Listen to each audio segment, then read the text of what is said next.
اچھا اب مجھے ملے گا تو مجھے یہ جواب دینا ہے، اس نے یہ کہا تو مجھے یہ کہنا ہے، یہ نہیں کہا تو وہ کہنا ہے، واٹس ایپ پیسے کہنا ہے، کال پیسے کہنا ہے. یہ فیملیز میں بھی اسی طرح سے ہوتا ہے اور تعلقات میں بھی. ہم 10 سیکنڈ کے کسی کے معاملے کے چکر میں کہ جو رفع دفع ہو جائے، اللہ اس کی ہدایت کرے، بات کی بات ختم ہو جائے، اپنے ہزاروں سیکنڈز برباد کرتے ہیں جو کہ ایک صلوات سے کام حل ہو سکتا تھا. یہ تجربہ کی بات بتا رہا ہوں. غصہ آئے صلوات بھیجے، اور زیادہ غصہ آ رہا ہے تو زور سے صلوات بھیجے. میں صحیح کہہ رہا ہوں؟ یا اللہ، اس کا کیا مطلب ہے؟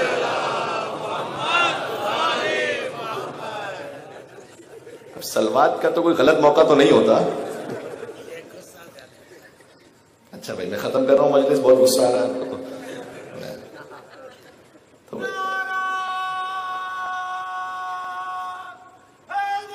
مل کے.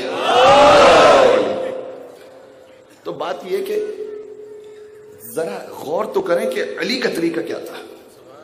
مالک اشتر سے ہم نے نہیں سیکھا کہ جب کسی نے تلخ کلامی کی مالک اشتر کے ساتھ، کمانڈر ان چیف ہیں، آگے گئے، اب اسے تو پتہ ہی نہیں تھا کہ مالک اشتر کون ہے، غلط باتیں کر دی مالک اشتر چلے گئے نظر انداز کر کے.